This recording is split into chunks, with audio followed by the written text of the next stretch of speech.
actually calling over telephones and trying to get their issues sorted out. We are witnessing an era where people are actually clicking a few things on the app and getting their issues resolved. We are going to be witnessing an era where the machines are going to be more intelligent than human beings. They are going to be more emotional than human beings, and they are going to be resolving customer issues. Ladies and gentlemen, welcome to the first panel discussion on digital revolution. I'm Fasi Abbas. I lead the merchant and customer support teams in cash payments. I've been with the startup world for the last 12 years, with PhonePe, Flipkart, and Neo Financial Solutions before joining cash payments. This is about me. I'm also a passionate speaker. I speak on various topics like fintech, e-commerce, and other business-related subjects. I'm also an advisory council member for quite a few management institutes across India.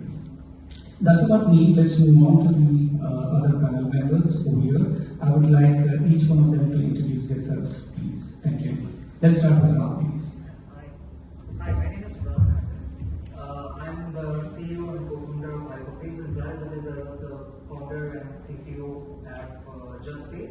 I've been in the fintech domain for about 16 odd years now, and I specialize in digital payments and now in the credit space, building new age solutions for better engagement with customers.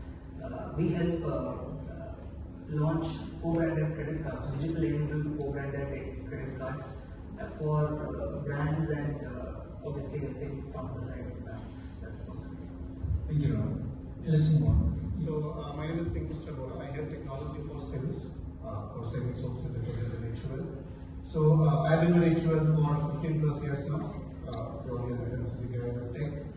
Me and with my incredible team, what we do is that we help thousands of our employees to do their job better in the field, and millions of our B2B customers to run their livelihoods with the technology that we produce to HUL.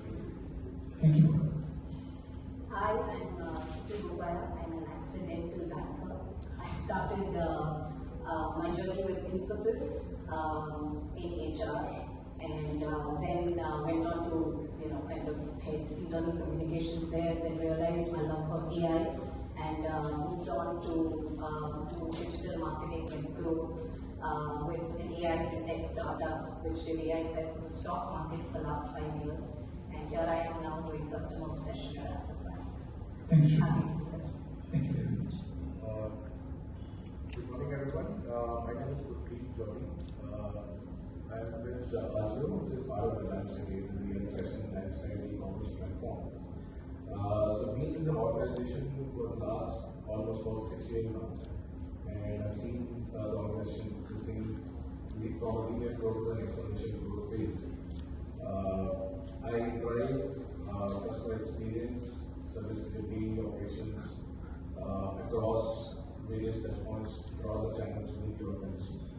And pretty much passionate about bringing the customer into the focal point of the center of the hinges of everything within the organization. Thank you. Hi, I have 3 decades of experience in the marketing space.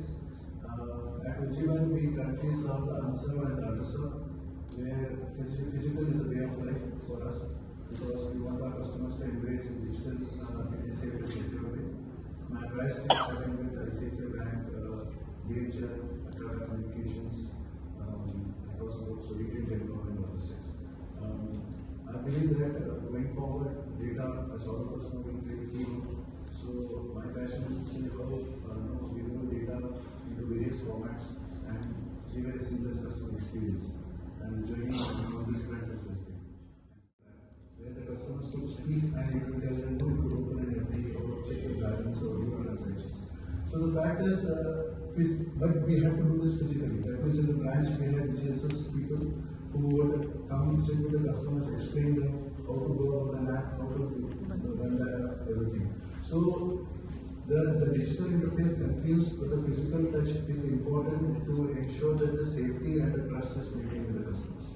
So our journey will continue because we are talking about the bottom of the pyramid going up as we go along. So millions of customers are yet to embraced themselves into the formal banking medium, and we believe that we have long way ahead, and we've just begun the journey with the 50 lines. Thank you so much, Ramanathan. Should we come over to you? How do you define digital payments, and what are the use cases where you feel that they are bridging the gap between the users and the systems? So it's very interesting what you said in spoke about branches. Andrew, when he was talking, he actually just spoke about active listening and empathy. I think Phygital today is going to be about that. So let me give you an example. All of us as customers face purchase anxiety. So in a Phygital sort of example, we go online, we look at something, we buy, but we have that purchase anxiety to, I want this now, I can't wait. To be able to go to that store and pick that up, in a physical way, though you've done the whole transaction in an online and a digital way, is one way of how we're sort of breaking that barrier of digital. The second thing would be similar to this is instant gratification. You go online, you start, and all of us add things to the cart, and I'm sure, you see that, a lot. And we want to, we need things to ensure that we complete that transaction. And for that, a lot of brands and services are looking at ways to excite you enough to send you something in a physical form for you to either complete that transaction or come to a store to experience it to sort of finish that transaction. So I think today there are multiple ways in which we are sort of breaking this digital experience. In fact, most people, when you walk into a restaurant, all of us experience it.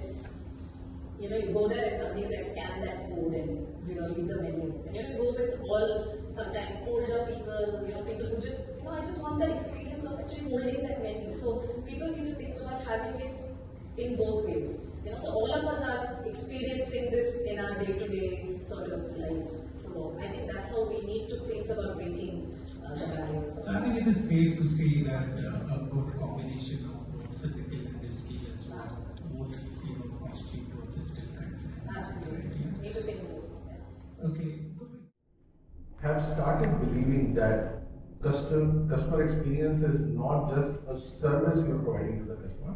It's become the nucleus, it's become the bottom line, and it will help you generate or enhance your revenues as well.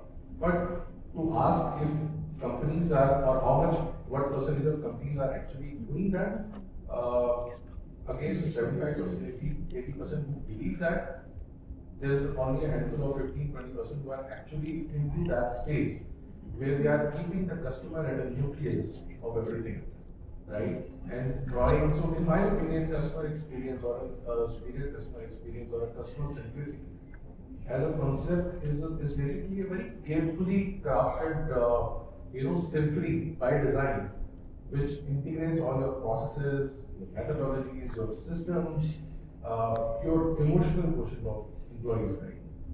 So when everything gets conjoined, that's when you start delivering a customer experience, superior customer experience. That's what I mean. Yeah, Rohit, I kind of agree with you. And what we do in our organization is that, we engage the product guys to actually spend some time with the customers, spend some time with the merchants to understand what kind of problems they're facing. And I keep, telling this in many events that customer experience doesn't start when the customer is actually coming complaining to you saying that I have a problem. Customer experience starts by the very first click on your website or product.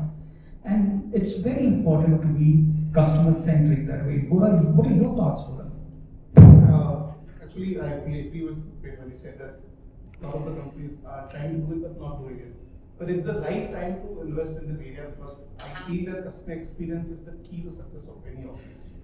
Now, if you look at it, it's just a shift of mindset from just selling a product or service to create an meaningful relationship with your consumer or customer, so that you can have a long-lasting relationship. Now, if you look at it today, customers are demanding. They need value. They need responses immediately. They have expectations.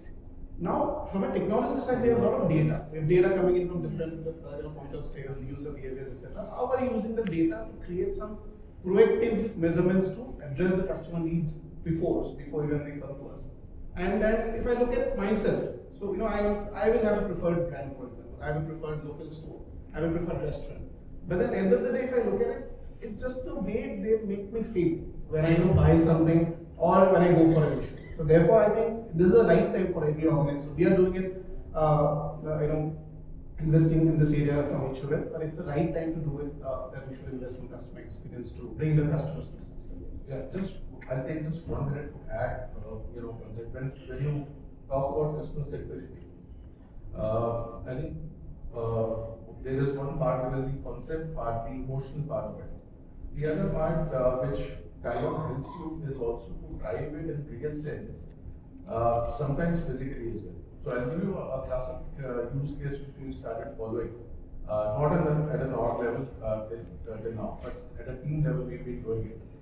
And this concept is cliched, okay? It's not a very new concept, but in every team review which we have, or every team discussion which is centered around processes or any kind of process engineering and all that, we have one chair reserved for a customer. Okay, so we call one person on the floor. It could be any other functions representative as well. We make him the customer. So whatever we are discussing in terms of metrics, in terms of processes, or in terms of improvements to be made, the final verdict needs to be given by him because he's the one who's behaving like a customer. Okay, interesting. Thanks, Guru. I think you brought a very nice, angle to it. I think customer centricity should not be just process driven, but also number driven. You should be really looking at your analytics, your data, and keep making wiseful decisions with that. Right? Very specific to your organizations, Guru. Customers can span varying kinds of end users, from a customer using a shopping app to a retailer placing his orders. With your experience of building India's largest B2B space, what are your thoughts on this? Thanks for the question because it's an interesting story for us. So let me give you a little context about it. So we are in Bangalore and then we metro, we know about Q-commerce, all of this. But then if you look at it, India as a country, there are 11 million neighborhood stores who sells product to 1.4 million consumers. Yeah. So that's the core of the country. Now if I look at HUL as a company, 75% of our business comes from this unorganized trades, which means there's retailers who are selling products to their neighborhood people, right? Now, traditionally, so we directly go and sell into 2.2 million of this, customers, and then we have people in the field who goes and deliver. Now, in 2019, we started an experiment. Basically, it was started an experiment to, empower the retailers, our customers, to make them digitally savvy. So we created this B2B platform to see whether it works or not. In 2019, we started this with say few hundred stores. So today, it's a business of 20,000 crore, which is 40% of HUL's turnover, and we have around 1.5 million users on the platform. Now, it's not something happened overnight. So if I look back, so how we have done it. So when we started this, and then we went to the retailers to ask them what exactly did they need if I give them an ad. Like, what is your real life problem? What do you want to do? You want transformation of information transparency and understanding of the household, all of these things. And then, of course, we have a lot of people in the field. We have collected inputs from thousands of retailers. And today, if I look at it, I believe that because we have taken retailers or the customers at the center of the design of this platform, anyone can design a mobile application. It's not a big deal in the world. But then what it matters is the experience of how we are dealing with, are you getting the right information. So today, with all of this together, the application that we have has become India's largest B2B platform where everyone else is dying, we are growing. So 20,000 crore is a big number for us, and it's a contribution of, like, as I told, like 40% of the business. So we are investing on it. And then the way it has been created, I believe that this is one of the best examples that we talk about from HUL side where customer centricity help to grow business in a better way. Fantastic, Guru. Thank you so much. We all have witnessed digital transformations. How many of them have actually witnessed CX-led digital transformations? Anybody? Okay. You would have actually, in your organization, I'm coming to Ram. Ram, what are the CX-led digital transformations that have happened in your organization? See, of course, we are a B2B company. So I'll talk about where we helped one of our partner banks, right? This particular bank, what they saw was that credit cards were predominantly physical experiences. And they wanted to actually change that and add an element of digital to be a mandatory step for the credit card to become useful, right? So this is launched by a bank called AU Bank Lit Credit Card, which allows the customers to choose the benefits that they want to be activated on the card. Right, so they flip the model of the banks offering the benefits. I'm sure a whole lot of you use credit cards. The programs are fixed by the banks, right? Instead, in this case, the programs were given to the customers for their choice of it, right? And that choice is to be made through a digital interface, which brought the customers back to the app as well. So the bank was able to achieve a whole lot of their objectives, and in fact, they achieved bonuses also on top of this by engaging with the customers in a different way. So this is a very hyper-personalized offering, right? So you don't have to go, for example, if a person is a dining loving person, then they can choose dining related benefits, or if they are a shopping person, then they can choose shopping related benefits, right? So in this age of Gen Z, their behaviors are very hard to judge, right? So why just offer a cookie cutter product, but offer a very hyper personalizable experience, right? And this product has been phenomenal success for the bank. Today, if you see, even a bank like HDFC Bank has actually embraced this idea. They launched the Pixel credit card, right, which is very hyper personalizable, right? And this is the kind of transformation that's happening. And with AU Bank, I can tell you, this particular card contributes to 40% of their overall credit card business, right? Which is pretty phenomenal. Which is where customers they have voted by their wallet as well, right? That this is a resounding success, and this requires a change in the mindset. The way you think about, okay, where are the customers' preferences going, and accordingly tailoring the product to the needs of that, right? Not easy to create, but phenomenally successful. Fantastic. Very nice, Ram. Thank you. Right. Thank you so much in that, and let's move on to the next question. Ram, to you.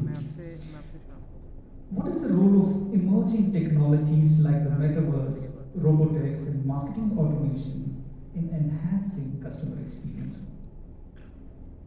See, I think this is absolutely critical because we are we're living in an era where customers are looking for personalized experiences.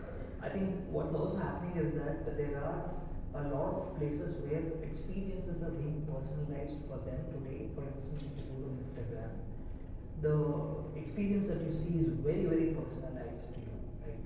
But does that same thing translate when you go to a grocery shopping app? Right? I think there the expectations of the customers are shifting. That look, you know my data, you know a whole lot of information about me. Why don't you personalize it, right? So the demand is going to come from the customers. Maybe our parents are not going to expect that, but our children are certainly going to expect that, right? That is the reality that we are living in. And now how can businesses cater to that? Because hyper personalization is extremely difficult. The algorithms that are powering the hyper personalization of Instagram, they have to be commoditized significantly so that the cost justification will be there, right? So today the technology has not definitely matured to be available at that price point. But given that the reality of the world that we live in is this, there is no option but for large enterprises seeking to redefine themselves for this population will have to invest. But to my mind, look, the ROI should not be measured in direct transactional terms because it's an investment that is being made in building that relationship with the customers, right? Which is going to pay itself off over a period of years. So it cannot be a quarter to quarter expectation that, okay, look, I have put AI in this quarter, so next quarter my sales is going to increase. That is not going to work. There should be a vision at the top level amongst the companies that this is an investment which is critical for tomorrow, right? And hyper personalization will become a necessity for tomorrow's growth of businesses. Fantastic. Anybody else who would like to add to this particular topic? So I think from what Shruti mentioned, the fact that it's important, if you want the customer to have a personal experience, it is very important to empower the employees. Because very often you get a call saying, "Sir, I'm sorry sir for what has happened, but I can do nothing about it." Okay, so it is very important, one, to empower the employees. Two, you need to demystify AI or Gen AI and explain it to the employees in terms of how they can work towards building that Gen AI skills. So rather than going the other way, hoping that no AI or Gen AI will start delivering the answers automatically, I think what Shruti rightly mentioned is that you will have to get everyone to embrace AI automatically, and then you will see the leap that is happening in Gen AI space. And that's when you will slowly start, as Ram mentioned, it's a very complex journey altogether. But automatically you will find your employees coming up with ideas in terms of how to seamlessly integrate the things. And it will happen step by step, but it will happen definitely. Absolutely. I think that's a very nice angle that you brought.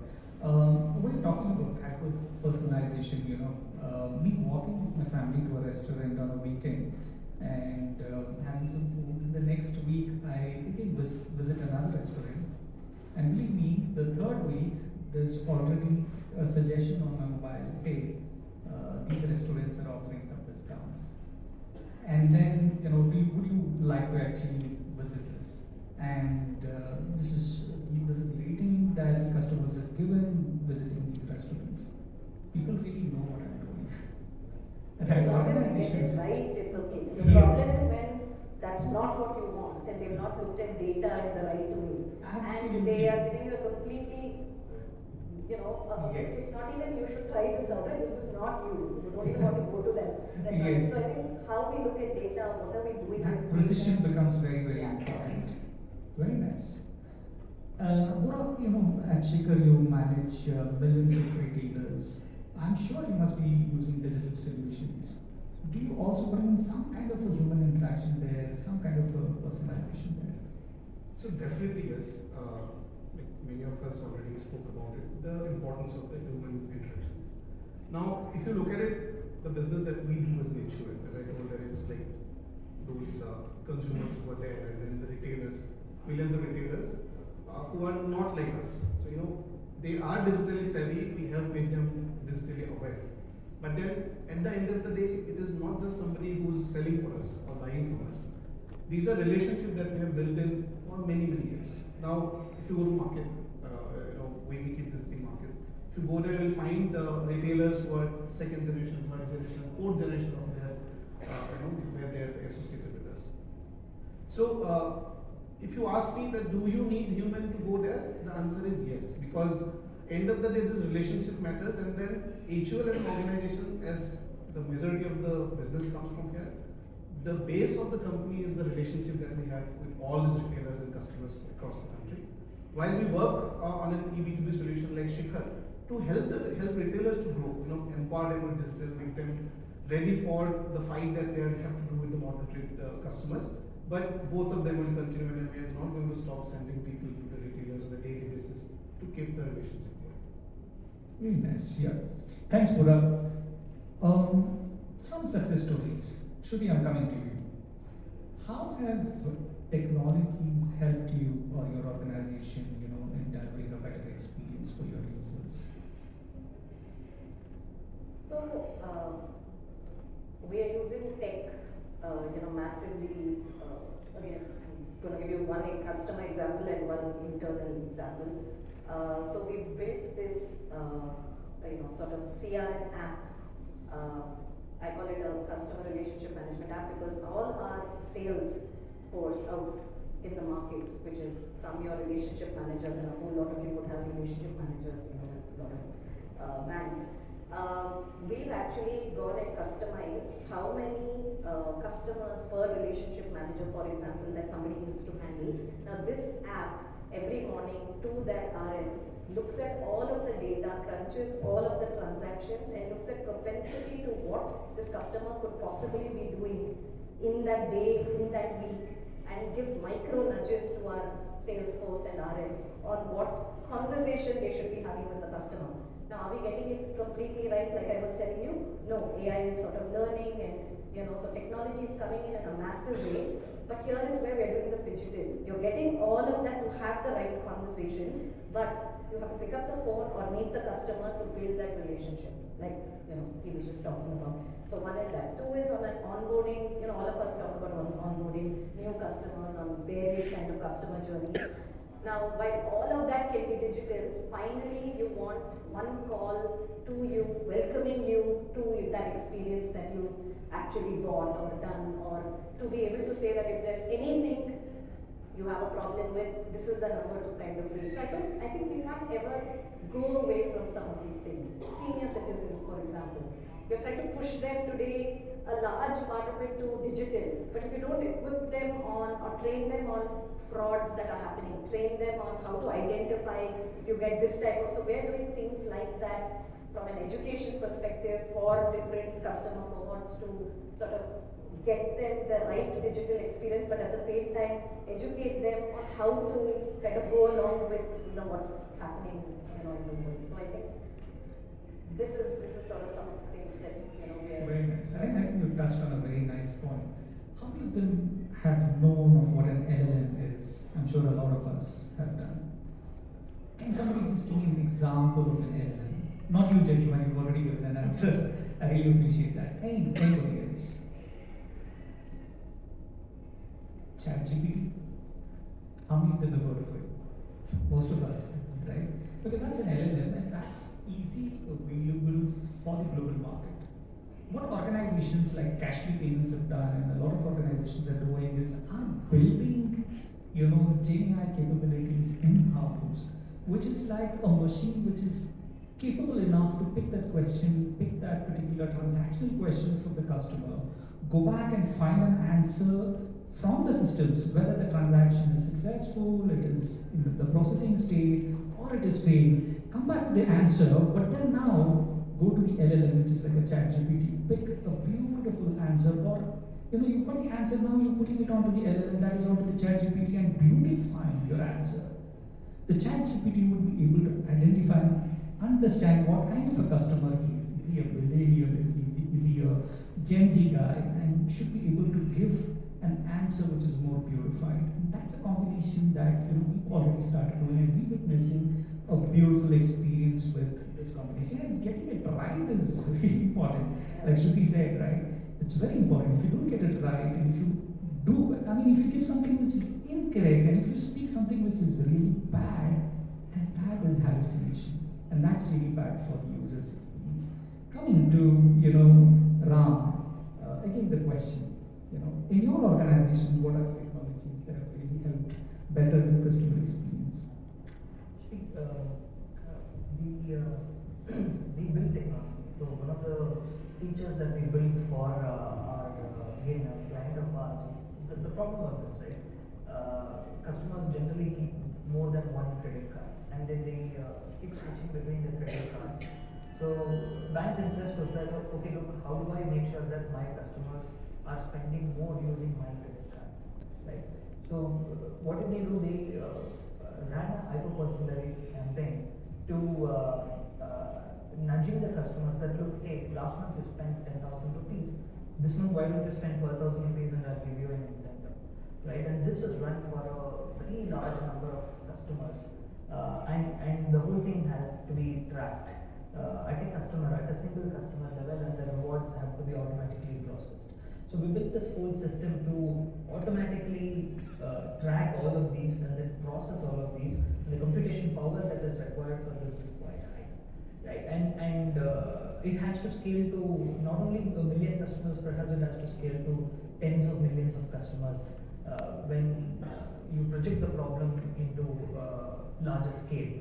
Right? Even for that matter, for the likes of companies competing with PhonePe, for instance, right? On the UPI side. Right? And this requires investment into technology and understanding the problem, and then coming up with the right sort of primitives that would tackle this problem and provide a very cost-effective solution. So most of the, to answer your question, See, most of the problems cannot be addressed by cookie cutter tools that are available. They only provide capabilities. The solutioning is still a little farther away, right? Which requires understanding of, okay, how do I use these capabilities to build up these solutions, so that ultimately taking that solution to the customer becomes much more easier. Too good. I think I've been a witness to it. Picking up a AI product from the market and just plugging it and playing it for your users is a bad idea.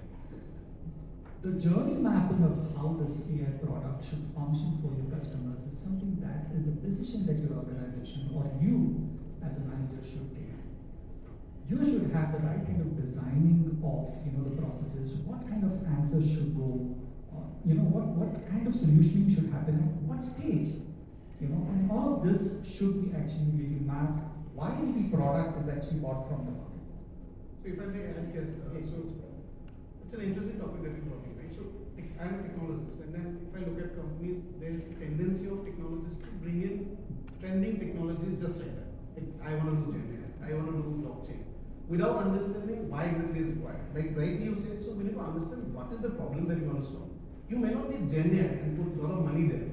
You might be able to do it just with AI or an ML, right? So then addressing the real problem and choice of technology and then investments is very important. And therefore the customer centricity comes in place because you know the business, you know your customer, which is required, and then you can take the right choices.